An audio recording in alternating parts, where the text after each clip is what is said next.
أعزائي المشاهدين، رجعنا لكم من الفاصل ونستكمل فقرات الاستضافات الخارجية. الشاعر القادم شاعر جميل لأبعد الحدود، عذب، يكتب الفصيح والنبطي، قدم لنا من ولاية إزكي، فرحبوا باسمكم باسمي الشاعر فهد الأغبري. حياك يا فهد معنا. يا مرحبا فيك مازن، وأشكرك على الاستضافة الجميلة، وأبارك لك هذا البرنامج الجديد على الشاشة الأولى محليا. الله يسلمك يا رب.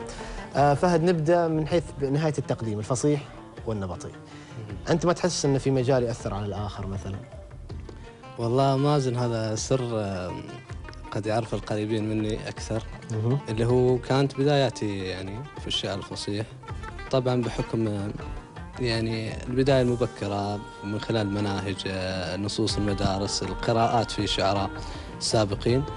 بعد ذلك يعني وجدت أن توجه الشعر الفصيح في السلطنة أصبح مجهول أو مهمش نوعا ما. نعم، من الجمهور قصدك؟ من الجمهور وحتى من الشعراء نفسهم في طريقة الكتابة.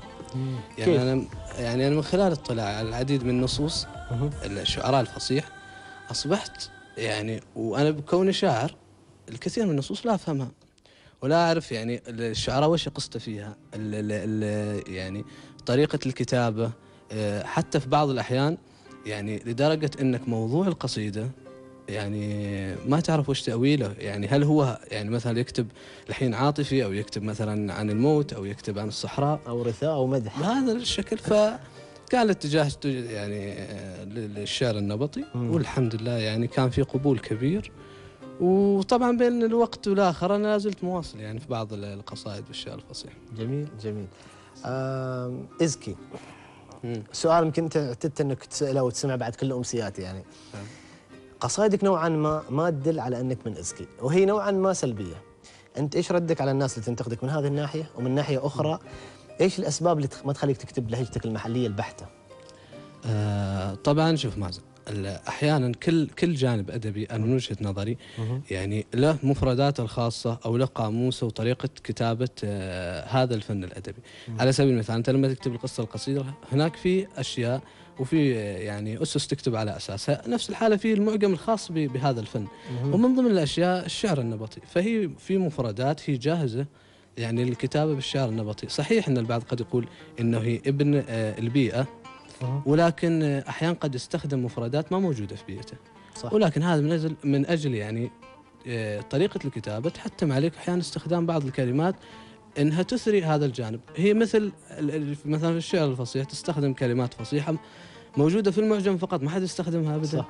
فأنت تأخذها عشان تزيد من جمالية القصيدة. طبعا أنا ابن الداخلية، قد يكون في خصوصية في اللهجة يعني. صحيح. في الكتابة ما أغفلت هذا الجانب. في كثير من القصائد كتبت المفردات. أكيد موجودة المفردة في عدة قصائد، والمتابع للقصائد راح يلاحظ فيه بعض من الكلمات يعني من البيئة مأخوذة بشكل تام. جميل جميل يا فهد. ما أعرف، بس أنا في خاطري يعني وما بخفي هاي الرغبة، أريد أسمع قصيدة منك.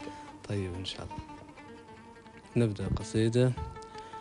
يقول: أسمع من بعيد صوت في هالمسا ينادي، كل عام يا كبير وانت إنسان معادي، يا خاطري أنطق الكلمة من لسانك، كل ما تبعثرني بحت صوتك الهادي، أبحتفل معك وحدك أنت واكشف لك عن كل حاجة خذت من جفني رقادي، وبحكي لكل هذا الناس عن قلبك، عن حلم أشبه بنجم في السماء بادي، هذا أنا معك وحدك أنت، وإحساسي بيقول كل شيء، وعاد اسمع وش مرادي، ليها تذمر وأقول الرزق ما يكفي، واللي خلقني حفظ لي شربي وزادي، يكفي بأن الدروب اللي خذت رجلي عشان ربي وديني وراية بلادي، كل ما نطقت الحروف الأربعة كني طيبت كل من سمع بالمسك والكادي، أفكر في جيل يبني هالوطن واسمع من قال أفكر لجل مستقبل أولادي، ولا ما ألومه إذا فكر بهم، لكن تفكيره فوادي وتفكيري فوادي، حتى عتاب اللي ظن في اسمه الهيبة صدقني ما زاد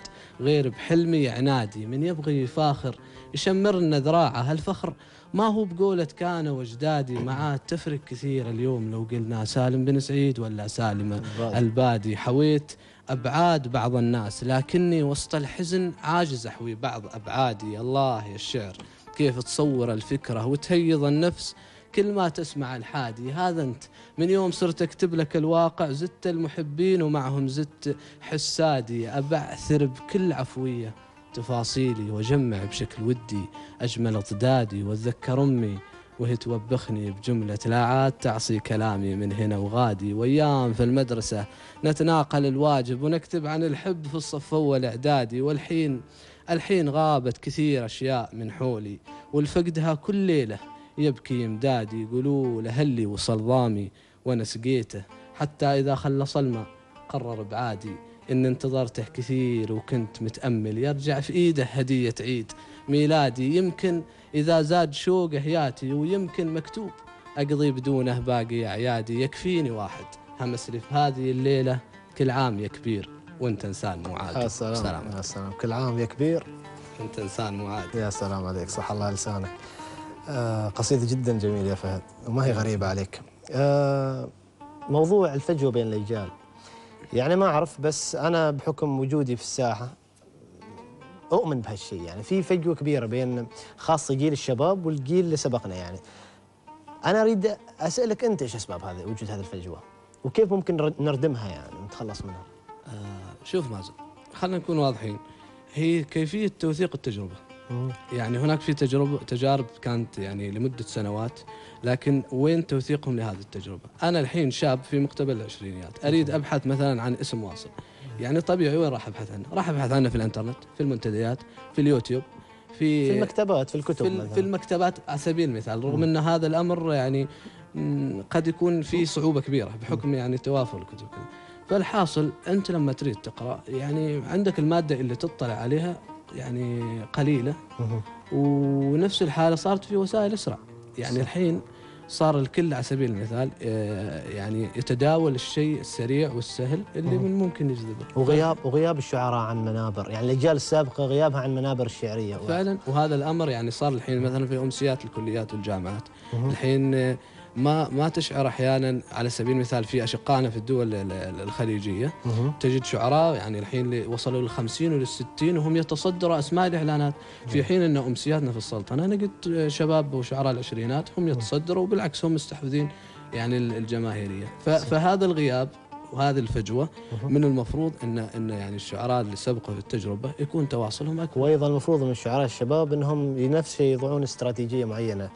في نقطة بعد نفس الشيء اللي هي مسألة يعني الشعراء اللي يسبقون تجربة، نعم، انعزالهم، زي خلينا نقول انعزالهم، أو بمعنى أصح شافوا نفسهم أنهم مهمشين من الجيل اللي سبقنا. السبب واحد أن ثقافة الشاعر الشاب تقل بشكل كبير يعني من الأجيال عن الأجيال السابقة، بينما الأجيال الخليجية يعني احنا نعرفهم عن تواتر. في الثمانينات في السعودية مثلا كان فلان بن فلان، وفي التسعينات فلان بن فلان، وفي بينما يعني شعراء بلادنا ما نعرفهم. فنفس الشيء يجب على الشاعر الشاب أتوقع أنه نفس الشيء يقرأ ويطلع أكثر، وحتى يجلس مع الشياب ويسأل من اللي كانوا شعراءنا، من الرواد في التجربة العمانية. وفعلا. لكن شوف مازن، أنا الحين لما أريد أطلع راح أبحث. أنا لست ضد يعني مثل الشاعر المحلي، بالعكس يعني الأدب مثل ما ذكرت أنه يتواتر. يعني الشاعر العماني يعني يستكمل ما سبق من الشعراء، ولكن في ظل عدم وجود المادة اللي ممكن أطلع عليها، في ظل وجود شيء جاهز. صح. فنفس الحالة هم في ظل غياب. صح. يعني غيابهم وعدم تواصلهم، وقد يكون أحيانا كسل منهم أو حتى اقتناع بالواقع. صح. إنه هم طوال مثلا 20 البعض مثلا 10 سنوات أو 15 سنة هو ما أضاف نقلة حقيقية. وقد يكون في شعراء شباب خلال يعني سنوات نقلة نوعية في الإعلام إعلاميا يعني. إعلاميا بالفعل. فهد، شاركت في مسابقة وأنا طرحت هذا الشيء على أخوي كامل قبل شوي. شاركت أنت أعتقد في نفس المسابقة يعني اللي هي الإبداع الطلابي. نعم. واستبعدت نصوصكم بسبب عدم، ما أقول يعني بس عدم احترامكم للشرط موجود في المسابقة. إيش الأسباب؟ هو ما بالضبط يعني عدم احترام، لكن هو هذا الشرط عدم تقيدكم ممكن. لكن يعني من خلال مسابقات سابقة هي يعني من الممكن هو الشرط عدم النشر، لكن هو في النهاية القصيدة نحن في الأساس هذا الشرط ما مقتنعين فيه، اللي هو القصيدة كيف عدم الاشتراك؟ هم عشان يا اخي يشجعون على كتابه قصائد جدد، على قصائد جدد. انا لما اكتب عشان المسابقه ما بالضروره اكتب شيء يعني اجود ما لدي. انا الحين لما اشارك مسابقه اقدم اجود ما لدي، لكن لما يقال لي عندك اسبوعين طيب زين واكتب قصيده، اجلس اكتب القصيده عشان اوحي على المده المعينه واسلم القصيده، ما يعني ما احس طيب ان لا الحين تشارك في أنا المسابقه، لان فيها موجود شرط يقول يعني انك انت لازم اذا بتشارك في المسابقه شارك بنص جديد، اذا ما عندك لا تشارك. نحن ضد هذا الشرط، ما فلذلك انت يعني شاركت. لا لكن احيانا عشان تكسر هذا الشرط لابد انك انت تتجاوزه او انك تخالف هذا الامر، بحيث هل يعني الشاعر عند كتابه القصيده ما في يعني ما عنده صبر انه يخفي القصيده ولو حتى اسبوع. صح بالفعل، أكيد مثل الوليد يعني. أكيد. فهذا الامر نحن خالفنا على اساس ان هذا الشرط استبعد. اوكي مثلا في مهرجانات كبرى مثل مهرجان الشعر العماني انا مع المشاركه بنص جديد، لكن لازم ننتبه لنقطه ان هناك يعني الحين مهرجان الشعر بيكون بعد كم شهر، يمكن من 5 أشهر 6 أشهر يتم الإعلان، أنت عندك مدة كافية.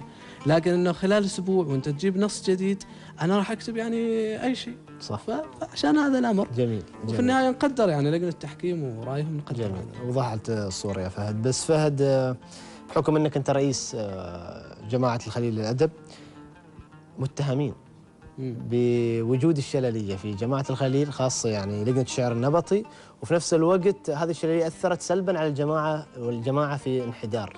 ايش ردك على الناس اللي تتهمكم بهذه الاتهام؟ أول شيء اللي متهمين أنا أحس أنه يعني ما عندهم سالفة في البداية، لأنه وش هي لجنة شعر نبطي في شللية أول شيء عندكم في الجماعة؟ نحن ما نسميها شللية، قد يكون الشللية ينظر لها كجانب سلبي.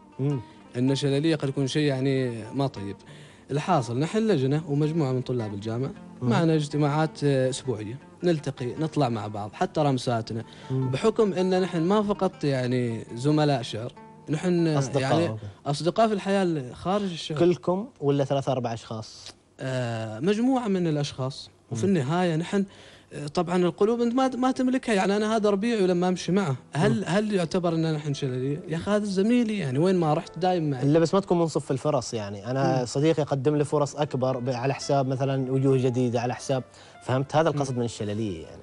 لا بس انا هذا مصطلح شلليه احسه ما موجود، نحن مجموعه جميل. طالعين بنفس التجربه، يعني كلنا في اعمار متقاربه، نستفيد من بعض وجايين باسلوب كتابه جديد اصلا. جميل.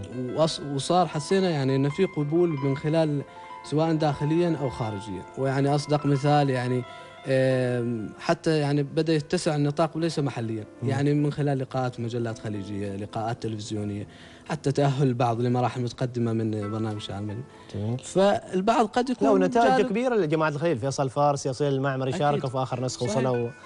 بس قد يكون يعني هذا في موضوع احيانا يعني قد يكون من دوافع غيرة أو حسد أو هي محاولة من أجل يعني تعرف دوافع كثيرة يعني. سبحان الله.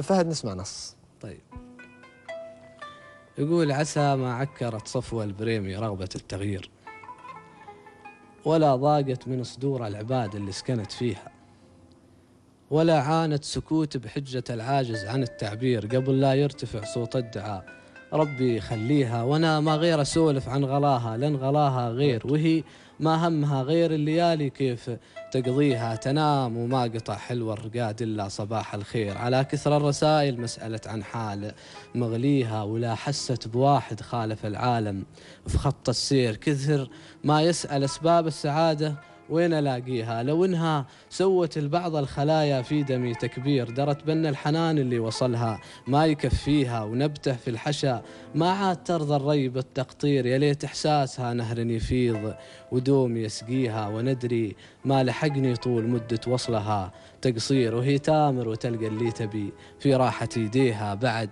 ما ألزمت كل العصافير في هواها تطير، وبعد ما حست اني مستحيل في يوم اخليها، تناست ما عليها من حقوق، ومبدأ التوفير يزعل من تغاضى عن حقوقه لجل يرضيها، ترى لو حددت ما لا يصير في وصلها ويصير، لقت حتى ردون ثيابها قامت تداريها، تغيب وما درت عن من غدا ميت من التفكير، مضى شهر ومشاعر قلبي الضامي يناديها، وكل ما عانق الليل الهموم وما بقى تبرير، عرفت انها بتدمح سلتي وتترك تغليها. يا سلام يا سلام، صح الله لسانك يا صح بدنك يا مازن. قصيدة جميلة. فهد، وصلنا ختام هذه الفقرة. شاكر لك جدا لتلبيتك